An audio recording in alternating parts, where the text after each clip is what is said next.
A faint cry cut through the silence of the night, like a sharp knife. Matthew froze, his hand hovering over the flashlight switch, while Emma gripped his arm tightly enough to leave marks. "Did you hear that?" she whispered, her voice so low it was almost swallowed by the gentle wind that rustled the trailer's canvas. It was the third day of their road trip on a nearly forgotten highway. A spontaneous journey meant to heal the invisible wounds of a marriage worn down by time and routine. Far from the city, under a sky filled with more stars than they had ever seen, they were trying to rediscover what had brought them together in the first place. The cry came again, weaker this time. "It must be some injured animal," Matthew said, trying to calm his own heart, which was now pounding violently against his ribs. "I'll check it out." Emma hesitated, her fingers clutching him as if afraid that letting go would mean losing him forever. "Don't go alone." The flashlight beam sliced through the darkness and the trembling arc together. They walked around the trailer, their careful steps crushing loose stones beneath them. The cry guided them, growing clearer, more distressing in its fragility. When the beam of light finally revealed the source of sound, Emma stifled a gasp, her hands covering her mouth in an instinctive gesture of horror and compassion. Under the harsh glow of the flashlight, wrapped in a worn, dirty blanket, lay a baby, no more than a few weeks old, its reddish skin and tightly shut eyes twisted in a face contorted with cries. "Oh my God," Matthew murmured, his voice breaking. "Who would do this?" Emma had already dropped to her knees, her trembling hands hesitating before touching the tiny bundle that stirred weakly. "He's freezing." A crumpled piece of paper was pinned to the blanket. Matthew picked it up, unfolding it under the flashlight's glow. "His name is Oliver. Please give him what I cannot." The words, scrawled in an unsteady hand, seemed to scream from the page. No name, no explanation, just a desperate plea left alongside a life entrusted to strangers. Emma had already pulled the baby into her arms, his tiny body shivering against her chest. "We need to warm him up. We need to get him to a hospital." Matthew looked around at the deserted road stretching in both directions like a dark scar on the landscape. No city lights were visible, no sign of other travelers. The mental map he had traced told him the nearest town was at least 2 hours away.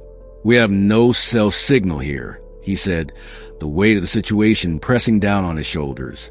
"Let's take him inside, warm him up, and leave immediately." Inside the trailer, under the yellow glow of the kerosene lamp, the baby looked even smaller, more fragile. Emma wrapped him in her own coat, holding him close while Matthew started the engine. How could someone abandon him like this? Emma whispered, her eyes fixed on the tiny face that now calmed against the warmth of her body. "He could have died." Matthew didn't respond. His thoughts were on the 2 suitcases in the back of the trailer, the one filled with clothes and the one filled with medication. Fertility drugs that hadn't worked. Test results that had shattered dreams. 5 years of trying for a child. 5 years of hope turned to despair. And now, in a cruel twist of fate, a baby had been placed in their path. The road stretched ahead of them, visible only in the small section illuminated by the headlights. Matthew drove with his eyes fixed on the white line, as if it might offer some kind of answer. What will happen to him? Emma asked softly when the baby finally fell asleep in her arms. "They'll look for his mother, I suppose. And if they don't find her..." Matthew let the sentence fade into silence. "He'll go into the system," Emma finished, her voice strangely firm. "He'll be just another orphan." The silence that followed was heavy, filled with unspoken thoughts. It was Emma who finally voiced what they had both been thinking since the moment they found the bundle under the stars. What if it were us? Matthew looked at her, his eyes briefly leaving the road in a fleeting, dangerous second. On his wife's face was an expression he hadn't seen in years. Hope. "Emma, this is crazy," she finished for him. "Maybe, or maybe it's fate." The baby shifted in her arms, tiny fingers opening like a starfish. For a fleeting moment, he seemed to grasp at the air, searching for something or someone to hold on to. We've tried everything, Matthew. Every treatment, every option. And now this happens. The trailer jolted as it hit a pothole in the road, and Emma instinctively shielded the baby's head. We can't just... Matthew started, but the words failed him again. We can't what? Save him? Love him? Emma's voice trembled, filled with an emotion that tore through the layers of caution built over years of disappointment. Look at him, Matthew. Really look. Matthew looked. At the tiny sleeping form, at the wife who held him as if she found a long-lost treasure, at the road ahead, which suddenly seemed infinitely more complex. The decision they made that night would change 3 lives forever. When the truth finally came to light, none of them would ever forget that moment under stars, when fate placed a life into their trembling hands. 28 years passed like pages turned by an impatient wind. Oliver, the baby found beneath the stars, had grown and flourished under the devoted care of Matthew and Emma. They never hid the truth from him. He knew about that night on the deserted road, the note, and the decision that had changed all their destinies. Oliver became more than they could have ever hoped for. A brilliant attorney whose piercing blue eyes seemed to see through the layers of lies his clients often faced. Specializing in defending the underprivileged, he carried within him a fire fueled by his own past, the unwavering belief that everyone deserved a chance, just as he had been given one, that autumn morning. Oliver walked through the sterile hallways of the hospital, the scent of disinfectant pulling his thoughts back to his adoptive mother, Emma, who had passed 3 years earlier after a silent battle with cancer. Matthew was still alive, though his health was fragile, as if part of him had left with his wife. Room 307, he murmured to himself, checking the number on the door.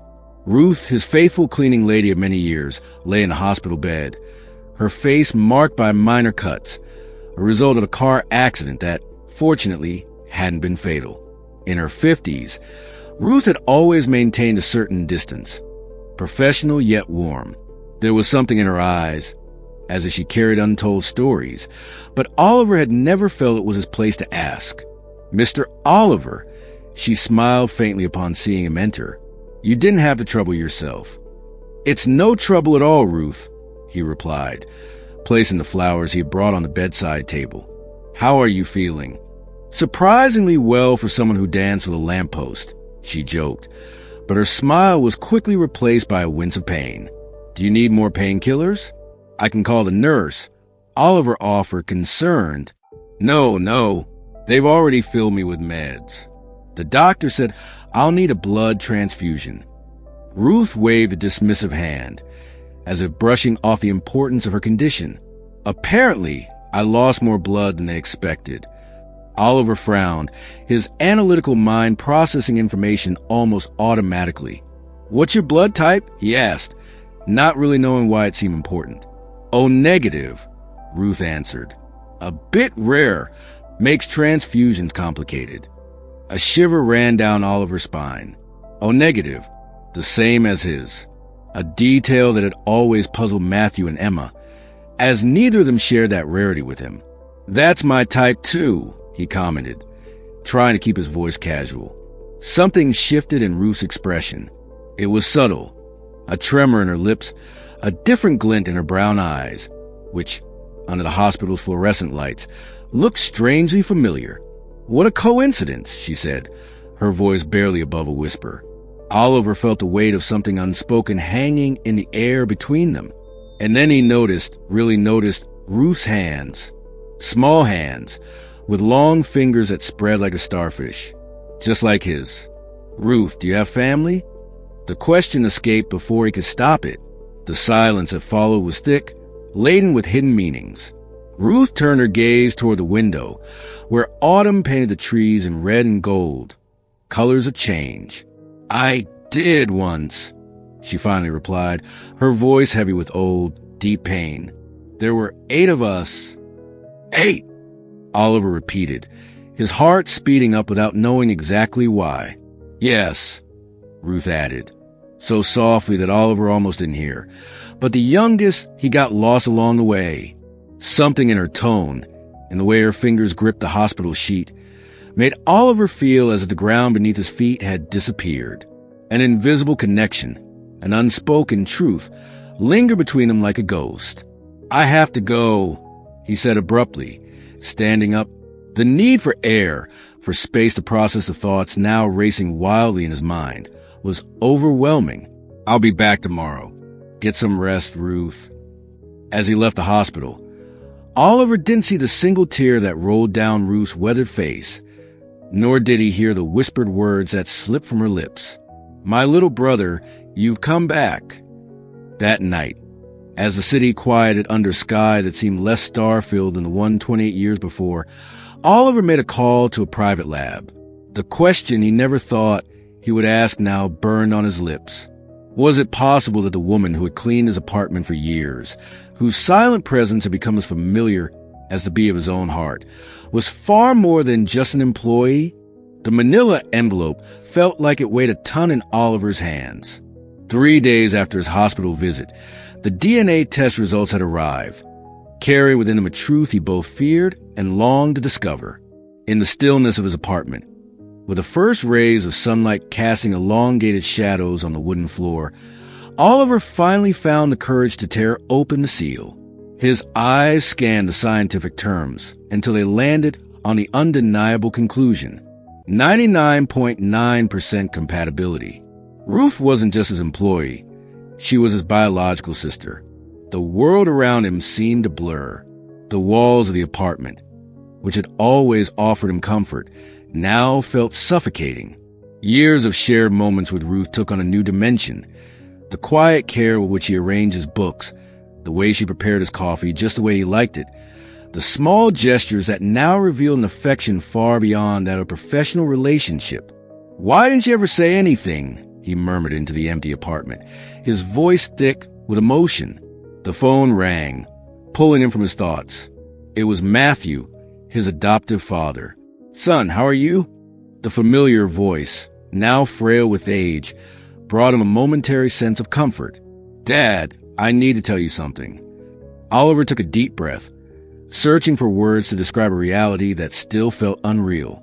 "I took a DNA test with Ruth, my cleaning lady. She's my biological sister." The silence on the other end of the line was brief, but heavy. "You've always had a sharp instinct, Oliver." Matthew's voice wavered slightly. "Your mother, Emma, always said that one day you would find your way back. No matter how much we tried to shield you from the world, blood always finds blood.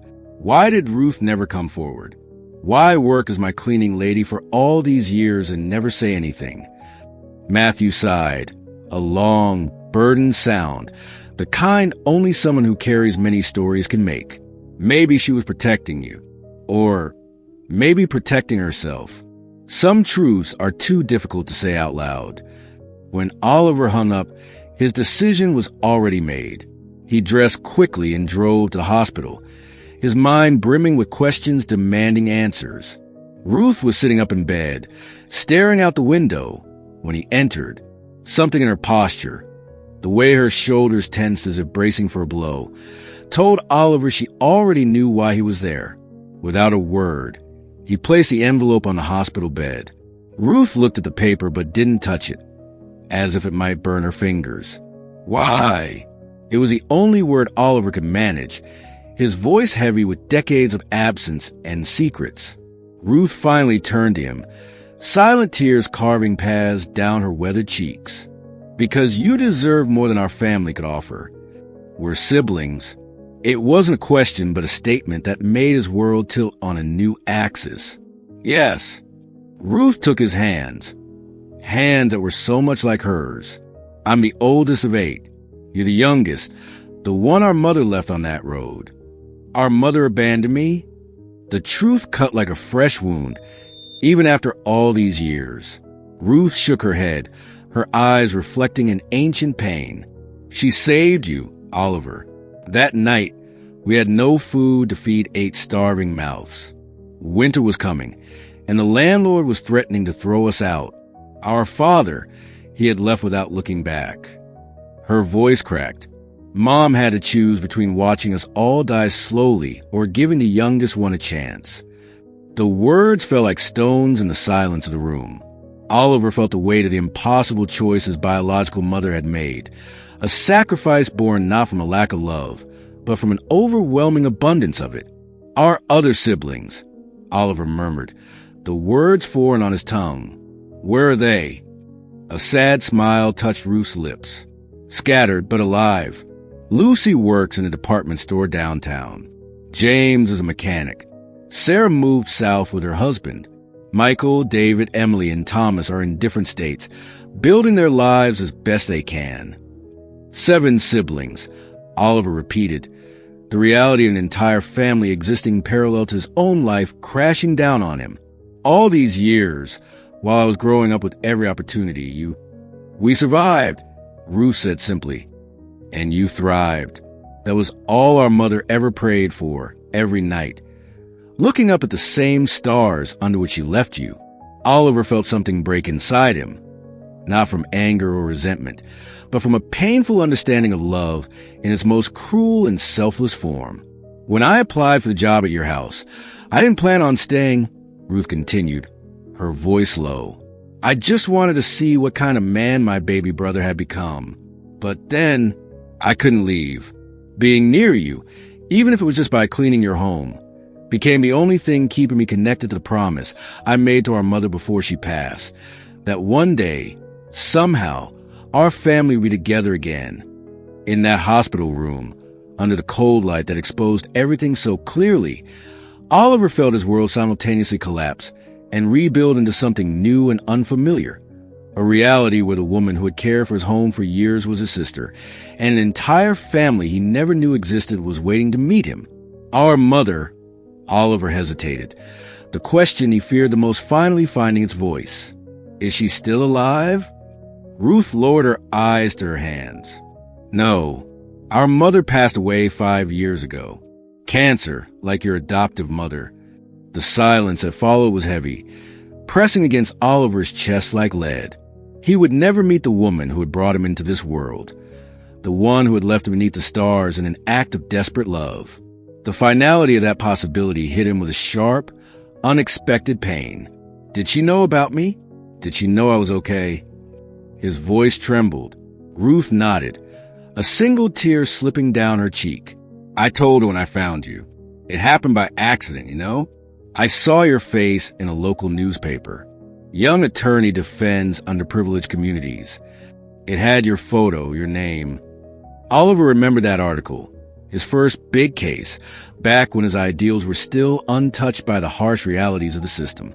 She cried for days, Ruth continued, with joy, knowing you were alive and well, with sorrow, knowing she would never hold you again. Oliver closed his eyes, trying to picture the face of a woman he had never known, the creator of a bond of blood that neither time nor distance had been able to break. In the days that followed, as Ruth recovered in the hospital, Oliver dove into the fragmented memories of his biological family. Each visit brought new stories, new details of the past that was slowly revealing itself, piece by piece, like a puzzle being assembled in reverse. One rainy afternoon, Ruth handed him a small, worn wooden box. These are the only photographs we have. Our mother kept them like treasures. With trembling hands, Oliver opened the box. The first photograph showed 8 children lined up in front of a simple, weathered wooden house. Ruth was there, a teenager, serious, holding a child in her arms. He realized with a lump in his throat. This was taken a week before that night, Ruth explained, her voice thick with memories. A neighbor had a camera. He offered to take a picture of the family. Oliver traced each face in the faded image, his siblings, his blood, so close and yet so distant from the man he had become. At that moment, he knew he had to find them. He had to bring them back together. We were so poor, Ruth continued, her gaze lost in memories. But we had each other. Mom worked 3 different jobs. Still, it was never enough. Oliver examined each face in the faded photograph. His siblings, his blood, so close yet so distant from the life he had lived. Winter came early that year, Ruth went on, her voice low as if sharing a sacred secret.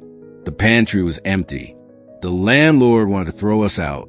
James, the second oldest, got pneumonia. Sarah was only 3 and wouldn't stop crying from hunger. Oliver felt a lump in his throat. While he had grown up in comfort, learning piano and attending private schools, his siblings had fought every day just to survive. Mom made the decision that night. Ruth said. She wrapped you in the only clean blanket we had. She wrote the note with a pencil she kept for emergencies. And she asked me to stay with the kids while she went out into the storm. A storm. Oliver had never known there was a storm that night. Matthew and Emma had only ever mentioned the starry sky, the silence, the magical moment when they found him. The reality behind the fairy tale of his life was much harsher. When she came back, she was drenched to the bone, without you, without the blanket. She collapsed in the middle of the room and cried like I had never seen her cry before or since. She said she had left you near a trailer parked on the road, that she had seen a young couple inside, people who looked kind, that she prayed they would find you quickly. Oliver realized he was crying when a tear fell onto the photograph. He quickly wiped it away with his thumb. And after that, he asked, his voice hoarse. We kept going, Ruth answered simply, as we always did. James got better. We found enough food to survive the winter. The next year, Lucy was old enough to work. I took care of the younger ones while Mom and Lucy brought in money. Oliver thought about his siblings scattered across the country, each building a life despite their harsh beginnings. He thought about Ruth, the eldest, who had carried the weight of their family on her shoulders since childhood. Why didn't you ever tell me? All these years, cleaning my apartment. Ruth gave him a sad smile that didn't reach her eyes. You had a life, Oliver, a good life, with opportunities none of us ever had. What could I offer you besides sad stories and responsibilities you never asked for? The truth, Oliver replied. My story. Some truths are too heavy to carry, Ruth whispered. But maybe you're right. Maybe I was a coward. Oliver took his sister's hand, his sister's, feeling for the first time the true weight of their shared blood, the bond that had existed even when unknown. I want to meet them, he finally said. All of them. Ruth looked at him, surprise visible in her tired eyes. Are you sure? We are different from your world. You are my world too, Oliver answered. I just didn't know it until now. That night, alone in his luxurious apartment, Oliver stared at his reflection in the bathroom mirror with new eyes. The features he had always thought were uniquely as now carried echoes of faces he barely knew. The man staring back at him was the product of 2 stories. The child found beneath the stars and the brother lost along the way. On his desk, among case files and legal documents, now rested the faded photograph of 8 children, a family separated by desperation, united by blood. With cautious fingers, Oliver traced each face, memorizing the features he should have known all along. A decision began to form in his heart, a decision that would redefine not only who he was, but who he chose to be from that moment forward. Ruth's small apartment overflowed with voices and curious glances. Oliver stood at the center, a familiar stranger, surrounded by people who shared his blood, but not his history. His 7 siblings formed an imperfect circle around him. Lucy couldn't stop touching his arm, as if she needed to confirm he was real. You have Mom's eyes, she kept repeating, emotional. James, his hands rough and calloused, kept his distance, watching with distrust. Sarah had brought a homemade cake and kept offering coffee to everyone. We always knew about you, Michael explained. We grew up hearing stories about the little brother who had a better life. Thomas, only 2 years older than Oliver, looked the most like him. It's strange, he said, seeing a version of myself that had all the opportunities one never had.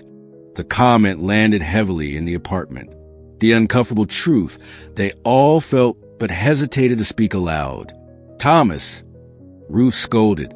No, he's right. Oliver interjected.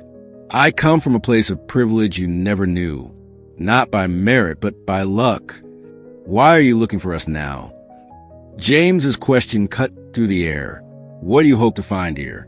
When I found out about you, I felt an emptiness I had never noticed before. A missing piece. Emily abruptly stood up and left the room. Moments later, she returned carrying a worn-out cardboard box. If you want to know us, she said, placing the box in the center of the table, you need to know our full story. Emily opened the box, revealing yellowed letters and old photographs. After you were given away, our mother started keeping everything. She said that one day you would come back. Oliver picked up the first letter with trembling hands. The thin paper was covered in the same handwriting as the note left with him that night. My little son, the letter began, today, I saw a shooting star and wish for you to be safe and loved. Not a day goes by that I don't think of your little face, that I don't imagine your first steps, your first words. She visited you once, Ruth revealed. You were about 10 years old. You were playing soccer in the park with Matthew. She watched from behind a tree. Thomas moved closer, sitting beside Oliver. I never understood why she did it, he admitted. Why she chose to save you. Why not me or any of us? The question lingered in the air, heavy with old pain and unhealed wounds. It was Ruth who answered. Because you were 2 years old, Thomas. Because you all already had memories. You had learned to call her Mom. Because she couldn't look into your eyes and let you go. The revelation struck Oliver like lightning. He hadn't been chosen because he was special. He had been chosen because he was the only one who wouldn't consciously feel the pain of abandonment. But there's something else, Ruth continued, exchanging glances with the others. Something Mom never wrote in her letters. Emily pulled out one last envelope from the box, newer, still sealed. She wrote this before she died. She asked us to keep it until we found you. Inside was a single sheet of paper and an old, rusty key. The letter was brief, but it held a revelation that eclipsed all the others. Asterisk, my dear son, the decision to leave you that night was not mine alone. It was ours, mine and your biological father's. He did not abandon us, as your siblings believe. He is alive. His name is William Bennett, and he has been looking for you for years. This key opens a safety deposit box at National Bank, number 247. Inside, you'll find everything you need to find him. With eternal love, your mother, Eleanor. The safety deposit box labeled 247 remained closed before Oliver for long minutes. His fingers traced a small, rusted key as his mind struggled to process the possibilities hidden inside that metal container. After everything he had uncovered in the past weeks, Ruth, his 7 siblings, his mother's letters, he thought he had faced every possible revelation. But now, one final piece of the puzzle awaited: William Bennett, the man who had helped bring him into the world and who, according to his mother, had never truly abandoned them.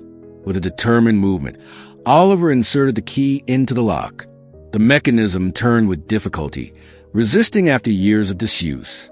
Inside the box were only 3 items: an old photograph of a young man embracing Eleanor, a letter yellowed by time, and a card with an address in the neighboring town. The photograph showed a smiling couple, 2 young lovers who had no idea what the future held. On the back, a date, 15 years before Oliver's birth, and a simple phrase, "Forever is just the beginning," with slightly trembling hands. Oliver unfolded the letter. If you are reading this, it means Eleanor found a way to get this message to you. I hope you understand that I loved your mother more than anything in this world, and I loved each of you, my children, even when I couldn't be there. I never abandoned our family by choice. I was wrongfully imprisoned, accused of a crime I didn't commit. By the time I proved my innocence and was released, I returned only to find an empty house. The neighbors had no idea where Eleanor had taken you all. I spent years searching, but poverty forced you to move constantly. When I finally found Eleanor again, you had already been given to the couple on that road, and she was too heartbroken to speak about it. Together, we decided to leave you with a family that had adopted you. They could give you what we never could. But I promised Eleanor that one day, when you were ready, you would know the truth. I have waited for this moment for 28 years. Your father, William. Oliver sat on the cold floor of the bank, his back pressed against the wall, trying to absorb the weight of these words. His father wasn't a man who had walked away when things got difficult. He was a man who had lost everything unjustly and had spent his life trying to piece it back together. The address on the card had a handwritten date, just 3 months ago. Could it be possible that, after a lifetime of separation, his father was still so close? That afternoon, Oliver drove to the address, a small apartment in a modest neighborhood. With each passing mile, his heart pounded harder. What words do you use when meeting the man who gave you life, yet whom fate had kept from you? When he finally pulled up in front of the brick building, Oliver saw an elderly man sitting on a bench in the garden. Something about him, perhaps the shape of his nose or the way he kept his hands clasped, stirred an instinctive recognition in Oliver's chest. William Bennett? Oliver asked cautiously as he approached. The man lifted his gaze, and for a moment, time seemed to freeze. Recognition bloomed in his tired eyes. Not a familiar face, but familiar features, fragments of loved ones reflected in a stranger. My God, William whispered, struggling to stand. You have her eyes. Eleanor's eyes, Oliver replied, his voice thick with emotion. William nodded, unable to speak. His hands visibly trembled as he took a hesitant step toward Oliver. I know who you are, Oliver said softly, and I know why you weren't there. William's aged face contorted in a mix of pain and relief so deep that Oliver felt as if he were looking into a mirror. Not one that reflected his physical features, but one that mirrored the fractures in his soul. Son, was all William managed to say before decades of forced absence spilled out in silent tears. Oliver didn't know who took the first step, but suddenly they were embracing. Two men who were strangers in time yet connected by blood, reunited despite the forces that had kept them apart. I have so much to tell you, William said when he finally found his voice. About your mother, about how we met, about everything that happened. And I need to tell you about Ruth and all the others, Oliver added. They don't know I'm here. They don't know that I'm alive, William finished, pain flickering across his face. Eleanor said it was better this way, that they had already suffered enough, that believing I had abandoned them was simpler than the truth. Sitting together on that simple garden bench, father and son began a conversation that had been delayed for almost 3 decades, a conversation about impossible choices, forgiveness, and second chances that come too late, yet always at the exact right time. At one point, William took Oliver's hands, examining them as if he could read in them all the years they had lost. What will you do now? He finally asked. Your siblings deserve to know the truth. Oliver nodded, the weight of the decision settling in his chest. The sun was setting over the small house Oliver had rented on the outskirts of town. A long wooden table had been set up in the garden, covered with a simple white cloth and plates that didn't match. Around it, chairs of different shapes and sizes awaited their guests. Matthew arrived first, walking slowly with the help of a cane, his hair now completely white, contrasted with the warm smile he offered his adoptive son. This is a big step, Oliver, he said, squeezing his shoulder. Are you sure? Oliver nodded, his throat too tight to respond. One by one, his siblings arrived. Ruth, now recovered, brought flowers from her small apartment garden. Lucy arrived with a homemade cake. James, still reserved but less distant, carried a bottle of cheap wine. Sarah, Michael, David, Emily, and Thomas filled in the circle, each bringing small offerings, not valuable gifts, but symbols of acceptance. The last to arrive was William. When his car stopped in front of the house, a tense silence fell over the group. Ruth was the first to recognize him, despite the years. Dad, she whispered in disbelief. William stood frozen, his aged body trembling slightly. His eyes scanned the faces of the children he had not seen since their youth, now adults carrying their own marks of life. How is this possible? Thomas was the first to break the stunned silence. You were dead, or you abandoned us. That's what we believed, Ruth finished, taking a hesitant step toward her father. Mom never told us the truth. It was her choice, Oliver interjected gently, to protect you from the pain she thought would be worse. As the first stars appeared in the night sky, William finally told him his story. His wrongful imprisonment, his desperate search, the painful decision to respect Eleanor's wishes. She thought it was better if you believed I had left by choice, William explained, his voice thick with decades of absence. That it was simpler than explaining why the world had taken me from you. For the first time in their lives, two separate families, one born of blood, the other of love, sat at the same table, bound by the truth at last. Before the night ended, Oliver made an announcement. "I've found my way back," he said. "Now I want to use what I have to ensure that no other family has to go through what we did." He placed a set of keys on the table. "This will be the Eleanor Foundation," he revealed. "A place where struggling families can get the support they need to stay together." And under those same stars that had witnessed his abandonment 28 years before, Oliver understood something profound. There had never truly been an abandonment, only a desperate act of love that had finally come full circle. The past no longer needed to be rewritten. It had finally found its ending.